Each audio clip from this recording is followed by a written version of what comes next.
예, 예. 광고를 하나 더 드려야 되겠습니다. 6월 6일 날 저희 이제 강원도 지역 연합 체육대회가 있거든요. 그래서 요 옆에 신동 초등학교라고 있습니다. 거기에서 함께 모이기로 되어 있는데 6월 6일이 무슨 요일이죠? 화요일? 화요일? 네. 공휴일? 공휴일이구나. 저는 화요일. 예. 그래서 아마 공무원하시는 분들이야 뭐 공휴일이니까 지장이 없겠습니다만은 또 그렇지 않은 분들은 시간 내기가 어떨는지 모르겠습니다만은 하여간 이렇게 모든 성도들이 함께하면 좋겠다는 싶은 생각이 듭니다. 그리고 한 분 소개해드릴 분이 있는데 우리 김태훈 형제가 아까 예배 시간에 참여했는데 소개를 못 해드렸어요. 오래간만에 이제 춘천에 다시 돌아왔는데 형제가 지금 강원대학교 대학원 이렇게 다시 들어와서 박사과정을 이제 시작을 하게 됩니다. 그러는 동안 이 교회 생활도 잘 할 수 있도록 이렇게 기도해 주시면 좋겠습니다. 잠깐 일어나서 격려 박수 드립시다. 감사합니다.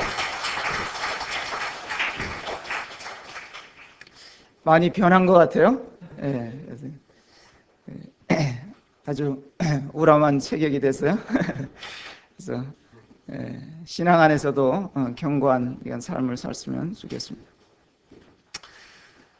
우리가 살고 있는 이 시대가 참 많은 것들이 급변하고 있고 예상치 못한 일들이 일어나서 사람들이 당황하기도 하고 그럽니다마는 우리가 성경을 잘 살피고 의지하고 또 성경을 더 신뢰하는 사람들은 결코 그러한 것들이 당황스럽지만은 않은 일들이다 이런 생각을 합니다. 왜냐하면 성경의 마지막 시대에 어떤 일들이 일어날 것을 말씀하고 있고 또 그런 일들을 우리가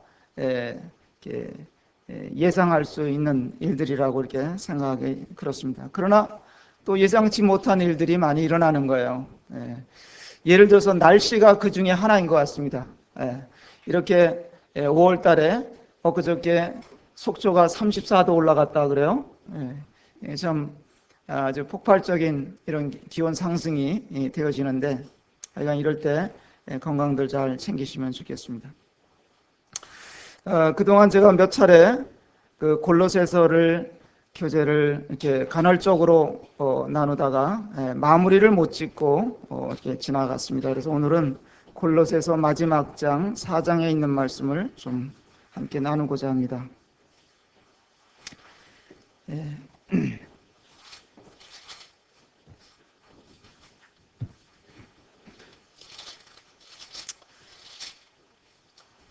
사도 바울은 이 골로새에 있는 성도들에게 이 서신을 쓰면서 이 골로새 교회에 일어난 그런 문제점들을 이렇게 파악을 하고 그들을 이렇게 권면하는 내용들로 기록이 되어 있죠. 그래서 골로새 교회 성도들이 그릇된 가르침들이 들어왔을 때 흔들리는 경향이 있었는데 왜 그들이 흔들리게 되느냐 하는 것은 그들이 예수 그리스도가 누구신지를 아주 확실하게 알지 못할 때 그런 이제 흔들림을 이렇게 당할 수가 있다고 생각했던 것 같습니다. 그래서 1장에서 보면 예수 그리스도가 누구신지를 너희들이 확실히 알아야 된다.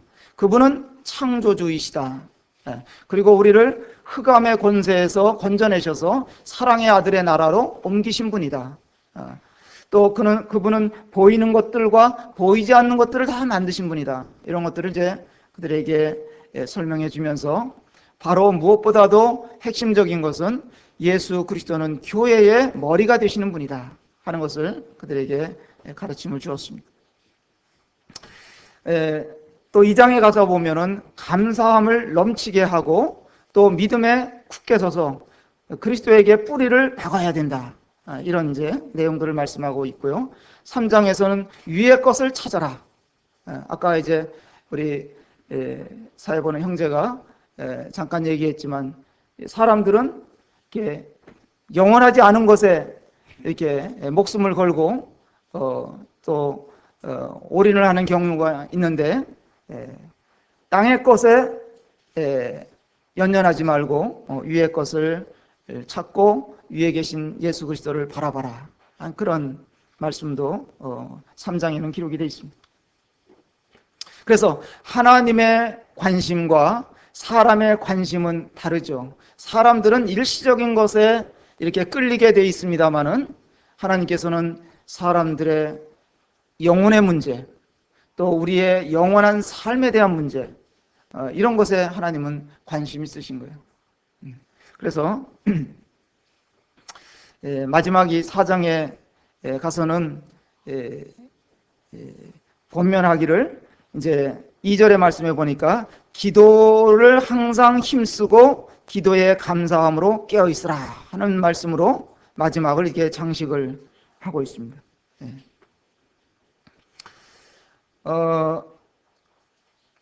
머리 대신 주님을 붙든다는 것이 굉장히 중요하고 또 예수 그리스도에게 뿌리를 깊이 내린다는 것도 중요하고 그러나 우리가 자주 다른 이론들과 그런 가르침들에 이제 흔들리게 됨으로 말미암아 시선을 주님에게서부터 빼앗기게 될 때 우리는 넘어지기도 하고 그러는 것입니다. 이럴 때 우리가 서로 할 수 있는 일이 있다면 서로 기도해 주는 일이다. 기도에 힘써라. 그래서 오늘은 기도 사역과 이 동역에 대해서 이렇게 말씀을 드리겠습니다. 마지막 부분에 뒷부분에 가보면 사도 바울과 동역했던 사람들의 이름이 쫙 나열이 되어 있습니다.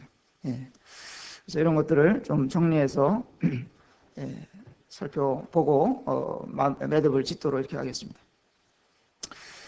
첫 번째로 여기서 말씀하고 있는 것은 기도를 항상 힘써야 될 것을 말씀했는데 이 기도는 계속하는 것이다.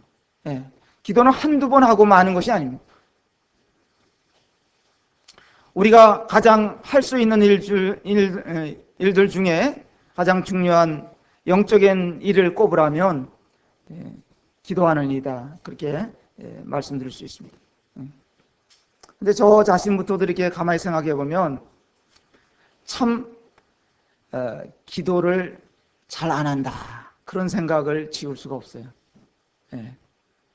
많은 시간을 투자해서 기도하는 만큼 영적인 능력을 경험할 수가 있고 또 성령의 충만함을 받을 수 있는 비결이 거기에 있는 것인데도 불구하고 우리는 이 기도하는 일을 좀 게을리하거나 소홀히 하지 않나 그런 생각을 합니다.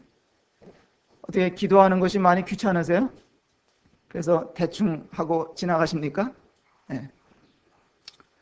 하루에 몇 번이나 기도하세요? 3번은 반드시 하십니까?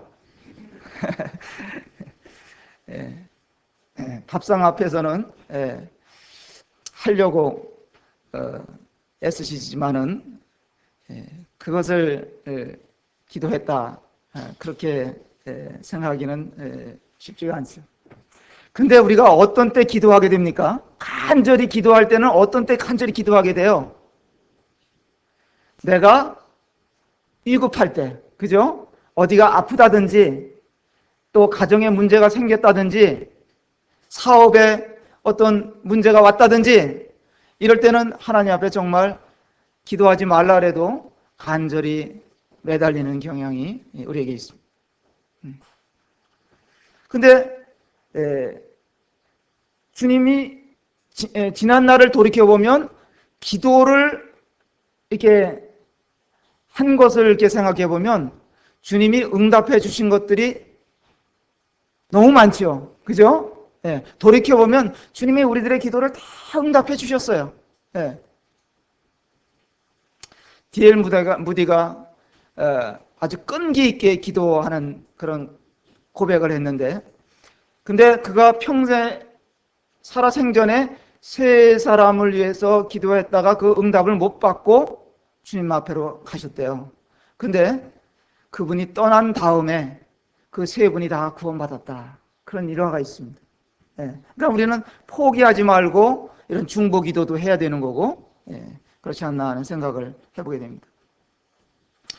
또 기도를 하더라도 감사함으로 기도해야 되는 것이고, 누가복음 17장에 보면 예수님께서 이제 예루살렘으로 올라가시는 중에 갈릴리와 사마리아 지역을 이렇게 지나가시는데 문둥이 10사람이 예수님에게 소리 질렀습니다. 그래서 예수님께서 그들을 불러서 그들을 낫게 해주셨습니다.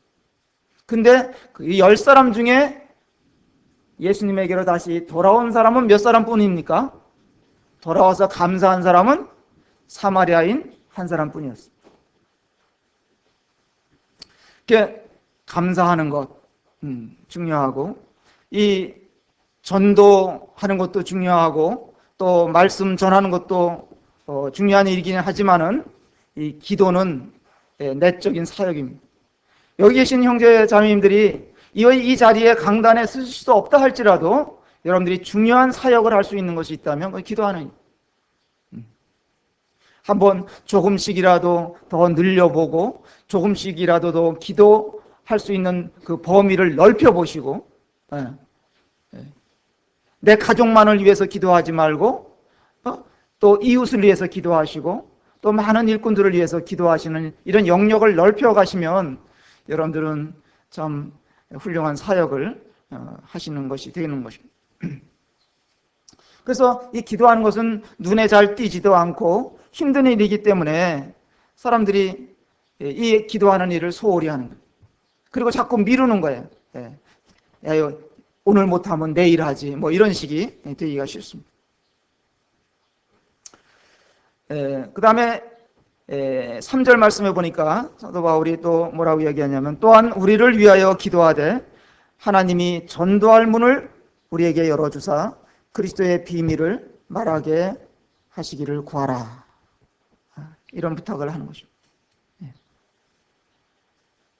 전도할 문을 열어달라. 사도 바울은 지금 어디에 있습니까? 감옥에 갇혀 있는 거예요. 복음을 전하다가 감옥에 갇혀 있는 상황입니다. 그러네, 감옥에 그가 갇혀 있지만 감옥 안에서도 그런 복음을 전했습니다.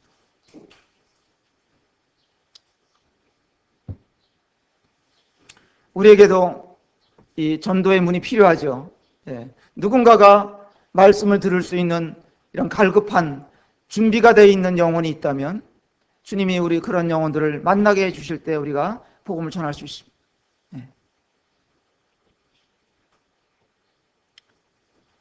전도를 위해서 어떻게 영혼들을 내가 찾아갈 것인지, 만날 것인지, 만나서 어떤 이야기를 할 것인지, 이런 것에 대해서 우리가 기도로 먼저 준비하는 것이 중요합니다.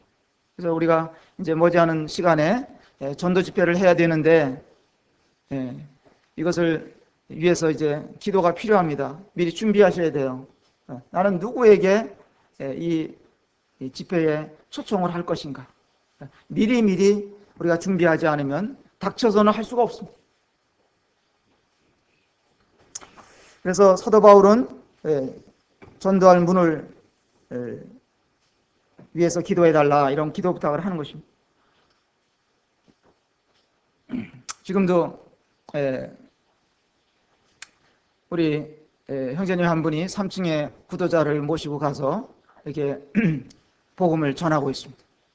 우리는 이렇게 계속해서 이런 영혼들을 보내달라고 기도하고 또 이 복음 교제하는 분을 위해서 기도해야 되겠고, 제가 간증문을 지금 두 사람 간증문을 받았어요. 읽어보고 참 감동이 됐어요. 그래서 다음에 이제 주보에 실어드리겠습니다. 그래서 이분들이 이제 조만간에 또 이제 침례를 받을 수 있으면 좋겠다는 생각을 갖고 있습니다.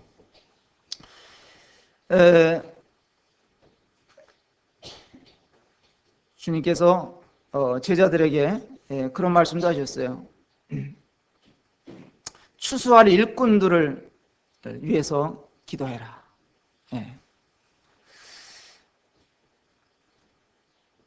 곡식은 휘어져 이렇게 추수할 때가 됐는데 추수할 일꾼이 없다.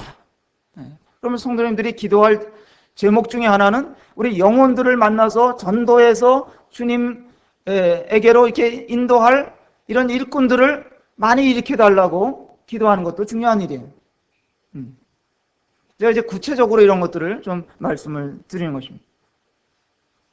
모든 일은 기도 역사로 되는 거예요.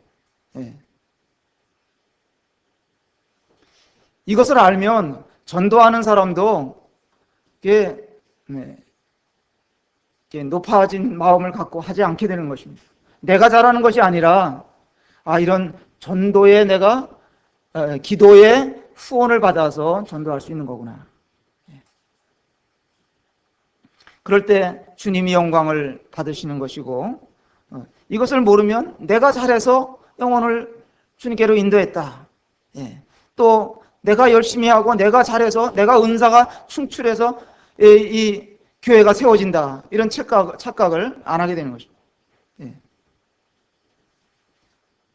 우리는 귀한 영혼들을, 하나님 눈에는 어떤 영혼도 정말 귀하고 그 영혼에 대해서 우리로 하여금 대접해 주기를 바라시는 거예요. 그 영혼을 대접해 주기를 바라는 거예요.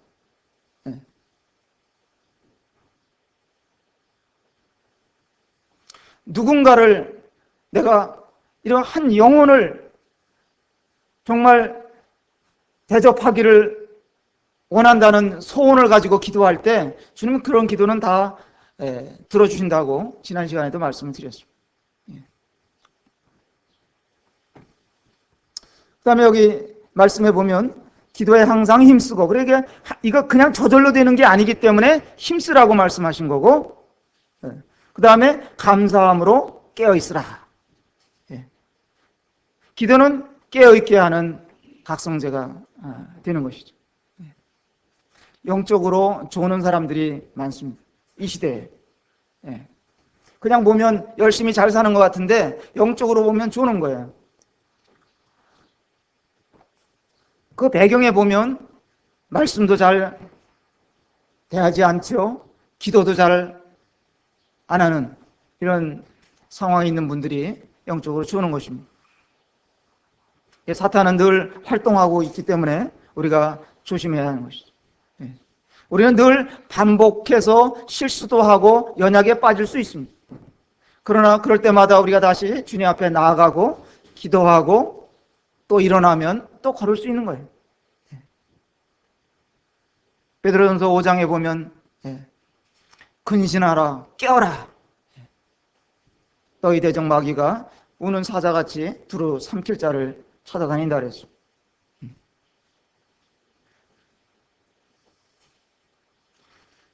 사단은 자꾸 우리를 하여금 그냥 대충 살게 유도를 하는 거예요. 기도하지 않아도 잘 풀린다. 뭐 일이 잘 되는데 뭐 이렇게 생각하게 만들고, 또 내 힘으로도 얼마든지 할 수 있다고 이렇게 믿게 만드는 것입니다. 그래서 특히 기도에 감사함으로 깨어있으라고 말하는데 감사함으로 깨어있으라. 어떤 분이 감사를 하는데 이분이 대머리세요. 대머리인데 대머리도 감사할 수 있습니까? 그분은 감사 조건을 찾아보니까 대머리 치고 밥으로 먹어 다니는 거지가 없더래요. 그러니까 감사가 되더래요. 또 엘리사도 성경에 보니까 엘리사도 대머리라는 말이 나오고 해서 감사가 된다. 그 다음에 또 뭐 샴푸도 잘 나갈 수 있으니까 감사가 되고, 무엇보다도 감사가 되는 것은 주님의 수고를 덜어드릴 수 있어서 감사가 되더라, 이런 얘기예요. 너희 머리털까지도 다 세신바 되었다. 그러니까 주님이 일일이 다 세는 수고는 안 하셔도 된다니까 생각하니까 감사가 되더라. 그래서 우리는 하여간 감사할 것들을 찾으면 모든 게 감사가 돼요. 5절 말씀해 보면 외인을 향하여서는 지혜로 행하여 세월을 아끼라. 그 다음에 세월을 아낄 것에 대해서 사도 바울이 이야기하고 있는데, 세월을 아낀다는 것은 기회를 잘 산다는 거예요. 우리가 생각하는 것처럼 인생을 살아가면서 기회가 그렇게 많은 것은 아니에요. 그냥 대충 살면 그 기회들을 다 잃어버리고 넘어가는 것이죠. 운동 선수가 열심히 그라운드에서 뛰는데 그에게 골 넣을 수 있는 찬스는 그렇게 많이 오는 게 아니에요. 다행스럽게도 우리나라 청소년 팀이 어제 3골이나 넣었대요. 그 골 넣는 선수들 보면 열심히 골 넣을 기회를 엿보지만 그 찬스가 여러 번 오는 게 아니라, 우리 인생도 살아가면서 내가 주님이 나를 왜 부르셨느냐, 왜 구원하셨느냐 생각하면서 이것은 내 이웃에 있는 사람에게 주님을 소개하라고 나를 부르셨다 생각하면 어떻게 하면 그 친구에게, 이웃에게 주님을 소개할 수 있는 기회를 만들까? 이것을 사야 되는 것입니다. 여기서 외인을 향하여, 그러니까 외인이라 했잖아요. 믿음 밖에 있는 사람들. 믿음 밖에 있는 사람들은 우리를 잘 볼까요? 안 볼까요? 잘 봅니다. 우리가 어떻게 사는지, 무슨 말을 하는지, 태도가 어떤지, 이 사람이 욕심 있게 구는지 아니면 남을 배려하는 마음을 가진 사람인지 외인들은 잘 알아요. 우리가 어떻게 살아야 되겠어요? 외인들이 우리를 둘러싸고 있고 우리를 지켜보는데, 우리의 언행을 유심히 본단 말이죠. 그 다음에 지혜로 행하라 말씀하시잖아요. 지혜는 어디로부터 옵니까? 위로부터 오는 거예요. 우리에게는 지혜가 없어요. 하나님이 주시는 겁니다. 지혜는 지식보다도 더 위에 있는 거예요. 아무리 지식이 많아도 우리는 학문을 배우고 여러 가지 잡다한 지식들을 모을 수는 있어요. 근데 구슬이 서말이라도 끼워야 포배라 그랬잖아요. 그러니까 그 잘 끼는 것이 지혜예요. 우리가 가지고 있는 지식을 어떻게 잘 끼워서 사용할 수 있는 것인가. 주님 의지하라는 얘기죠. 매일매일. 인간의 방법이 아닌 하나님의 도움으로, 기도의 힘으로 행하라는 것이죠. 그러면 기회가 된다는 것이죠. 사람을 우리가 늘 대하고 살아야 되잖아요. 그리스도인들은. 물론 모든 사람들이 서로 관계 속에서 사는 것은 사실입니다만은, 특히 우리 믿는 사람들은 믿지 않는 가족들하고 직장의 동료들하고 이런 관계 속에서 사는 거예요. 근데 이 관계 속에서 살 때 우리에게 필요한 것이 있다면 지혜로운 거예요. 지혜가 필요한 거예요. 어떻게 하면 내가 이 옆 사람에게 합당한 말을 해줄 수 있을 것인가? 우리가 대화를 하는데 누군가를 만나면 대화를 해야 되잖아요. 복음 전하기 위해서 영혼들을 만날 때 우리는 그 영혼이 뭐가 관심이 있는 건지, 그 사람의 취미가 뭔지 이런 것까지도 이제 알아야 되는 거예요. 그래야 대화를 잘 풀어갈 수가 있어요. 여러분들 구도자를 딱 만났어요. 누가 좀 만나게 해달라 해서 구도자 소개받았어. 무슨 말부터 시작할 거예요? 그러니까 이런 것들을 생각하고 기도해야 되는 거예요. 그래야만이 적절한 대화를 이끌어가고 상담을 할 수가 있고 거기에 대응을 잘해서 말씀을 소개할 수 있게 되는 것입니다. 그래서 사도 바울은 뭐라고 6절에 말하고 있냐면, 거기에 중요한 것이 너희 말을 항상 은혜 가운데서 소금으로 고르게 함같이 하라 그랬습니다. 말을 소금처럼 사용하라는 거예요. 말을. 소금은 아주 중요한 음식에 첨가물이 되는 것이죠. 맛을 내는데 아주 중요한 것이죠. 말이 그렇다는 거예요. 자, 말이 많은 것이 좋습니까? 적은 것이 좋습니까? 어떤 게 좋은 것 같으세요?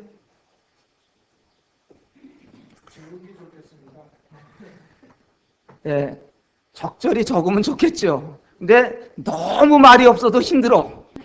그리고 말이 너무 많아도 상대방을 힘들게 할 수도 있어요. 여기 소금처럼 이렇게 사용하라는 거예요. 예, 고르게 하라는 거예요. 예. 소금이 안 들어간 음식 드실 수 있어요? 그래 먹기 힘들단 말이에요. 요즘에는 뭐 그런 분들도 그런 식단을 사용하는 분들도 있긴 있습니다만은 예. 소금이 전혀 안 들어가면 음식 먹기가 어렵고 너무 많이 들어가도 먹을 수가 없어요. 참 어려운 문제지만 중요한 문제입니다. 그래서 말이 얼마나 중요하냐. 예. 영국 속담에 그런 속담이 있대요. 이 말에 맞아 죽은 사람이 매에 맞아 죽은 사람보다 많다. 그런 속담이 있대요. 예? 예. 또 뭐 그 모로코의 속담에 보면 혀에 베인 상처가 칼에 베인 상처보다 아프다. 예? 우리 공감하는 내용이잖아요. 말이라는 것은 이렇게 굉장히 중요한데 우리 말을 왜 하게 하셨느냐? 이 말을 잘 함으로 영혼들에게 합당한 말을 해주고 도움이 되는 말을 하고 관계를 잘 증진시키고 이것을 위해서 우리에게 말할 수 있는 능력을 주님이 주셨습니다. 그래서 사도 바울은 이게 중요하다고 생각하니까 골로새 성도들에게 마지막으로 권면할 때 우리가 남은 삶을 어떻게 살아야 되느냐, 기회를 잘 만들어라, 세월을 아껴라, 그런 권면을 해주고 있습니다. 그 다음에 이제 7절 이하에 보니까 여기서 이제 마지막으로 사도 바울과 함께 주님을 섬겼던 그런 분들의 이름을 이렇게 나열하면서 그들을 소개하고 있습니다. 하나님의 이 일이라는 것은 혼자 할 수 있는 일이 아니죠. 사도 바울은 굉장히 강한 분이고 또 탁월한 인물이지만은 그 역시 약함이 있고 또 단점도 있었을 것입니다. 그에게는 그래서 많은 동력자들이 필요했던 거예요.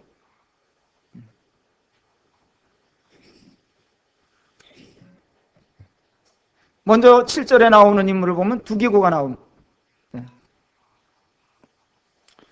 두기고라는 이분은 아주 신실하던 그런 평가를 받고 있습니다. 신실한 일꾼이요. 또 사랑받는 형제들. 우리 이 말만 들어도 참 격려가 되고 힘이 되는 거예요. 아, 저 형제님 신실하신 분이시죠. 저 형제님이야말로 진국이셔. 이런 말 들으면 얼마나 위로가 되겠습니까? 그렇게 살아야 되죠. 그러니까 주님 말씀 가운데서 말씀을 붙들고 흔들지 않는 신앙생활을 하는 분들은 이런 평가를 받는 것입니다. 이리 흔들리고 저리 흔들리고 들락날락거리고 그러면 우리가 실망을 안겨줄 뿐입니다. 이 두기고는 성경에 보면 예루살렘까지도 이 사도 바울과 동행했던 그런 발자취가 있고 그는 또 신뢰를 받았기 때문에 이런 서신을 들고 골로새 교회까지 이렇게 왔다고 보여집니다. 그 다음에 9절에 보면 오네시모가 나오죠. 신실하고 사랑을 받는 형제 오네시모. 함께 오네시모가 누군지 아시죠? 이분의 신분이 뭐였습니까? 노예였죠. 그죠? 노예였습니다. 도망친 노예였어요. 사도 바울을 만나갖고 복음을 듣게 됐고 감옥에서 그가 변화된 인물입니다. 이런 자도 구원받아서 정말 유용한 자가 됐다는 것이 참 얼마나 놀라운 일입니까? 사실 우리가 예배 시간에 찬송을 부르면서도 나같이 쓸데없는 자를 왜 구원해 주셨는지. 예. 우리는 우리 자신을 생각해 볼 때 뭐 쓸모있다고 보여지질 않아요. 그런데 하나님께서는 우리를 부르셨습니다. 너무나 감사한 것이죠.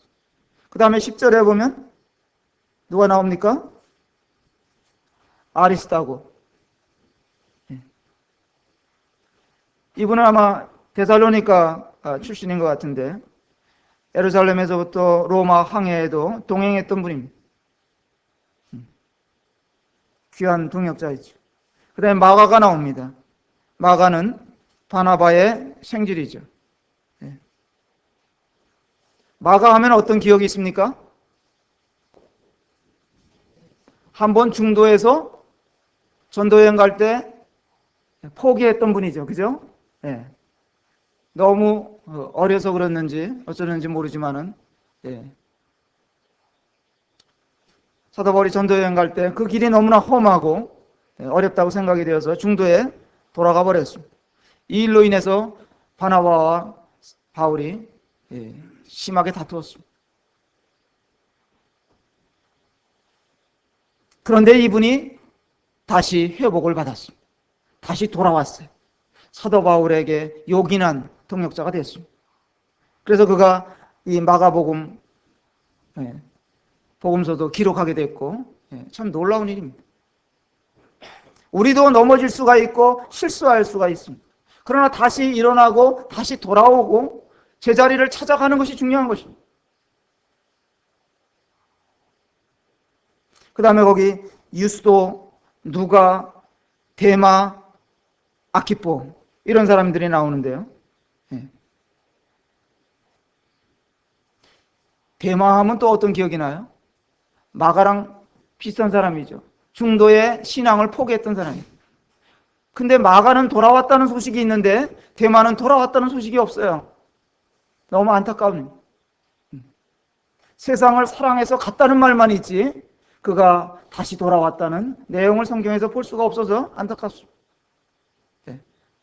우리도 모임 생활을 하다가 지금까지 참 이 모임을 통해서 주님께로 돌아온 사람들이 많이 있었는데 이런 분들 중에서 또 신실하게 지금도 전국에 흩어져서 주님 섬기는 분들이 있는가 하면 어떤 분들은 세상으로 흘러가 버리고 다시는 돌아오지 않는, 그러나 어떤 분들은 다시 중간에 돌아온 분들도 있어요. 뭐 그런 분들을 우리가 소식을 듣게 될 때 우리 가슴이 벅차는 거예요.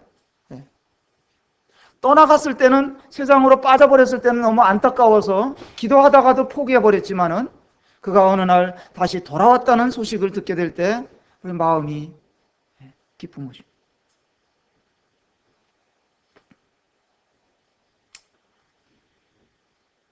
참으로 모든 그리스도인들은 이게 삶의 모양이 각각 다 다릅니다. 어떤 분들은 참 관계가 회복되고 다시 쓰임을 받는 그런 분들이 있는가 하면 포기하고 떠나가는 사람들도 있고, 주님을 섬기다 보면 포기하고 싶을 때가 많이 있죠. 유혹이 오고 시험이 오고 세상 욕심이 들어오고 또 이 서로서로 관계 속에서 관계가 악화되다 보면 이 신앙을 포기하는 일까지도 벌어질 수가 있습니다.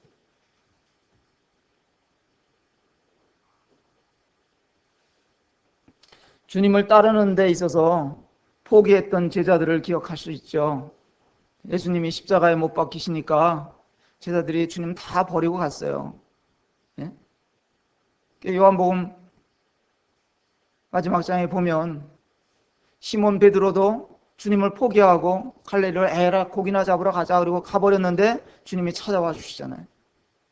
부활하신 다음에 베드로를 일부러 찾아와 주셨어요. 갈릴리 바닷가로 오셨어요. 그러니까 베드로를 격려해 주시잖아요. 저는 생각할 때 이 베드로를 다시 일으키신 주님이, 찾아가서 권하신 주님이 대마는 찾아가시지 않았을까? 대마에게도 어떤 기회를 제공해 주시지 않았을까 하는 생각도 드는 거예요. 그러나 그 결말은 알 수가 없습니다. 우리는 연약한 자들이기 때문에 마가를 격려하신 주님을 기억할 수가 있고 베드로를 격려해 주신 주님을 생각할 수가 있습니다. 우리는 삶을 살다 보면 갈등이 있게 마련이에요. 주님도 갈등을 겪으셨어요? 안 겪으셨어요? 어떻게 생각하십니까? 예? 주님 어디서 갈등 겪으셨어요? 겟세마네 동산에서 기도하시면서 작은 갈등을 겪으셨어요. 그렇기 때문에 갈등 겪고 있는 사람들의 심령을 주님도 아셔요. 그렇기 때문에 주님이 격려하시는 거예요. 그 다음에 제가 눈에 들어온 사람이 있는데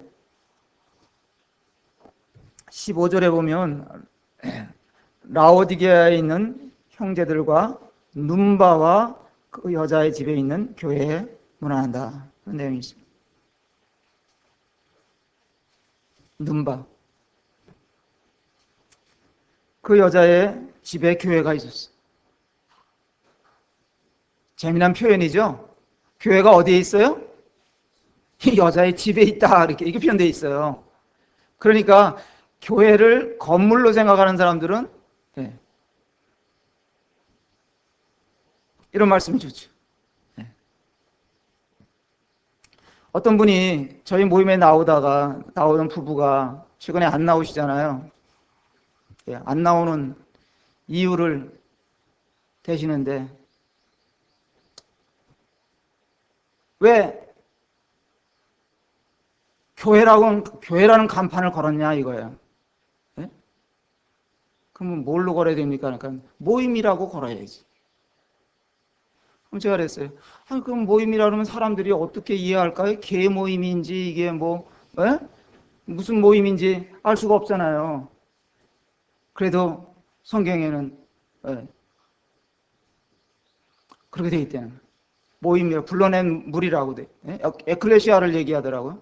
그러면 불러난 무리라고 이렇게 붙여야지. 정확히 표현하려면. 그 다음에 왜 예배 시간에 반주를 하냐요? 피아노를 왜 치냐요? 그래서 못 나가겠다는 거예요, 여기.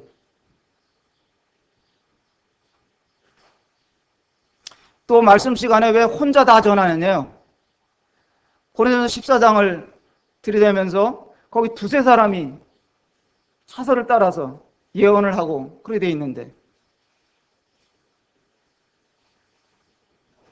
그런 이유라든지 또 왜 구도자와 성도가 같이 함께 하느냐 이런 걸 대고 이유를 대는 거예요. 제가 지난 주에 마지막으로 또 한번 찾아가서 교제했어요. 뭐 얘기가 안 되는 거예요. 이제 포기하고 왔습니다. 주님께 맡겨서 서울 쪽으로 나가요. 어쩔 수가 없는. 우리가 이 한 몸 공동체를 이루고 사는데 이게 참 굉장히 중요하잖아요. 왜 어떤 말씀은 지키려고 피 튀기면서 싸우면서 왜 서로 사랑하라는 말씀은 안 지키고 모이기를 힘쓰라는 말씀은 왜 소홀히 여기고 기도에 힘쓰라는 말씀은 왜 소홀히 여기고 그래서 하는지 모르겠어요. 물론 모든 사람들의 생각이 다양하고 뭐 그렇게 할 수 있어요. 이해할 수 있어요. 그러나 내가 그렇게 한다고 해서 우리가 여기 아까 이제 예배 시간 끝난 다음에 찬양 드렸잖아요. 이제 청년들이 나와서 찬양했잖아요. 이거 예배 시간에 앞에 했었다고요. 근데 그분이 태클을 걸었어요. 나오시면서 왜 예배 시간 전에 그런 걸 하냐는 거예요. 그래서 예배 시간 끝난 다음으로 옮긴 거잖아요. 그러면 또 다른 이유를 대는 거예요. 이런 것들이 참 공동체에서 서로 이해가 상충될 때 어려움이 되는 거죠. 그런 성도님들이 그분에 대해서 지나친 그런 판단을 하지 마시고 그냥 존중해 주시고 기도해 주시고 언젠가는 그분도 또 깨닫고 그래서 제가 그런 얘기 해드려요. 마지막으로 그런 얘기 해드려요. 나도 젊었을 때는 형제 같은 생각을 했었다 그랬어요. 그것만이 옳다고 생각했고 이것만이 최고라고 이렇게 해야 된다고 생각한 것들이 많았다.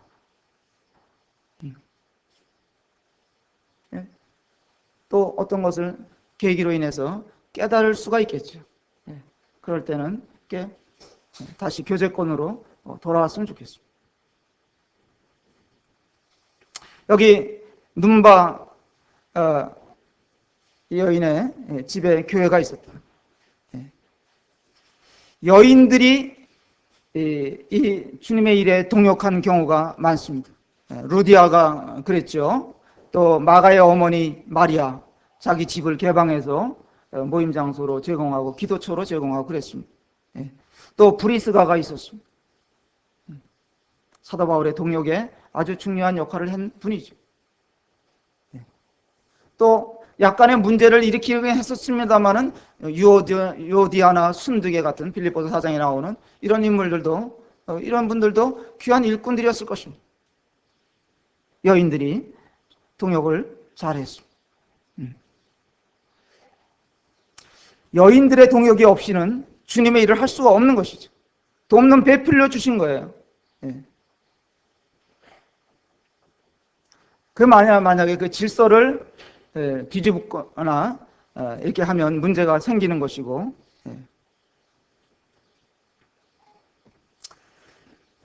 어떤 남편이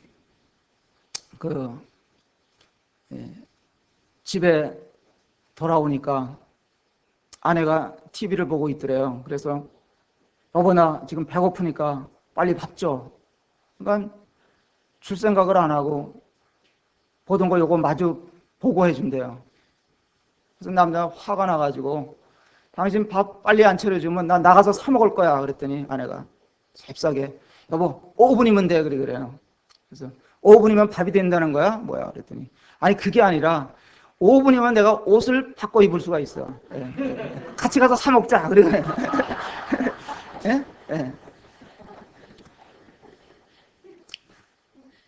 몇십 년 동안을 밥을 해대는 사람도 보통 일이 아닌 거예요, 그게. 그러면 몇십 년 동안 밥 얻어먹은 사람이 중요해요? 몇십 년 동안 밥 해준 사람이 중요한 거예요? 그런 걸로 우리가 왈가왈부하는 문제는 아니고 서로가 다 중요한 문제겠죠. 그러니까 부부도 공동체란 말이야. 가정의 공동체의 멤버란 말이에요. 서로를 이해하고 참 나만 힘들다 그렇게 생각할 수 있어요. 직장 가서 일하고 돌아온 남편은 자기가 힘들다고 생각하고 아내는 내가 쉬지 않고 설거지하고 빨래하고 밥 해대는 게 지금 몇 년째냐 이런 걸 생각하면 나도 힘들다고 생각할 수 있고 정작 밥 사 먹으러 나가겠다고 하는 사람이 나라 그릴 수도 있는 거예요. 그래서 서로의 심정을 잘 헤아리지 못해서 어려움이 될 수도 있죠. 우리는 함께 하면서 영원한 것을 위해서 아까도 말했듯이 사회자가 말했듯이 투자할 줄 아는 지혜가 필요한 것입니다. 사도 바울에게 이 많은 동역자들이 옆에서 함께 복음을 위해서 수고하고 함께 했었던 것 같이 우리들도 이 작은 공동체 안에서 지역교회 안에서 우리는 서로가 필요하고 서로가 위로가 필요하고 섬겨줌이 필요하고 그런 거예요.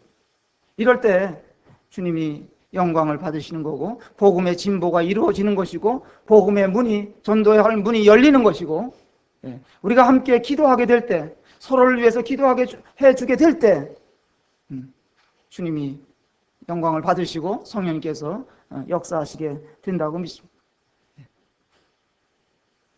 서로를 세워주는 거예요. 왜 사도 바울이 마지막에 이와 같은 분들을 소개하면서 이 서신서를 마쳤느냐? 이분들이 정말 이분들의 동력이 중요했고 이분들이 없이는 나는 할 수가 없었다 하는 것을 표현하는 것이죠. 나만 잘났다고 내가 최고라고 내가 다 할 수 있다고 생각하는 것처럼 어리석은 생각은 없습니다. 그것처럼 교만한 것이 없습니다. 말씀을 전해도 함께 하는 것이고 복음을 전해도 함께 하는 것이고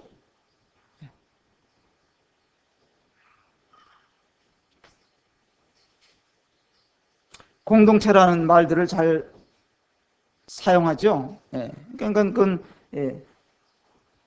같은 목적을 가지고 서로 지체가 됐다, 그런 의미죠.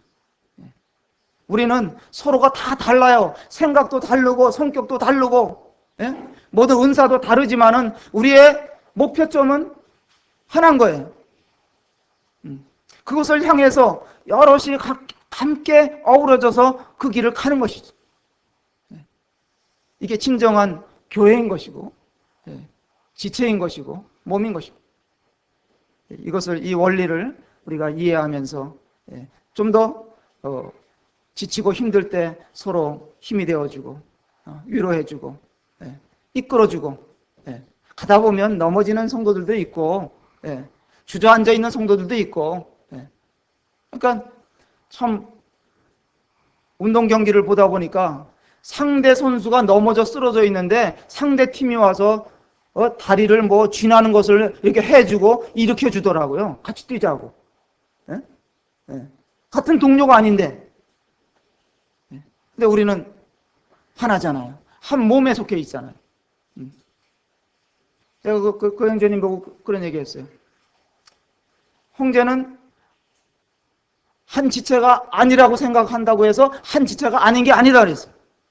어떤 생각을 했더라도 우리는 한 지체다, 한 몸이다, 그런 생각을 해야 된다, 그런 말씀도 드렸어요. 우리가 참 이런 가운데 주님을 함께 섬길 수 있는, 함께 이 복음과 함께 주님과 함께 이 길을, 이 믿음의 길을 함께 가게 되었다, 그 한 가지만을 생각해도 우리는 굉장히 영광스러워 해야 되는 거예요. 감사하고 주님을 잘 섬겨나갈 수 있으면 좋겠고, 또 한 주간을 지나면서 이런 우리는 같은 울타리 안에 있는 자들이다, 또 나의 유익을 생각하기보다는 이 교회의 전체의 유익이 무엇인지를 생각하고, 또 그것을 소원하고, 그것을 위해서 기도하고, 그것을 위해서 헌신하고, 이렇게 하면서 또 한 주간을 지냈으면 좋겠습니다. 다 같이 기도하겠습니다. 은혜롭고 자비하신 아버지 하나님, 감사합니다. 이런 말씀이 기록으로 남게 하셔서 저희들이 읽을 수 있고, 또 이 말씀들을 우리 삶에도 적용할 수 있도록 하신 은혜에 대해서 감사를 드립니다. 골로새 교회 성도들에게 여러 위기가 있었을 때에 하나님께서 사도 바울을 통해서 저들을 격려하신 것처럼 오늘날 이 시대의 우리들에게 이 말씀을 통해서 또 격려해 주시고, 또 우리가 나아갈 바, 추구해야 될 바를 가르쳐 주시니 감사를 드립니다. 문제는 이것을 아는 지식으로 끝나는 것이 아니라 우리의 삶에 적용시켜 나가는 것이라고 믿고 감사를 드리오며, 그렇게 할 수 있도록 주성님께서 도와주시기를 간절히 원하옵나이다. 모든 성도들의 안녕과 삶을 주장해 줄 줄 믿사옵고, 이 모든 말씀 우리 주 예수님의 이름으로 감사하고 기도하옵나이다. 아멘. 그렇습니다.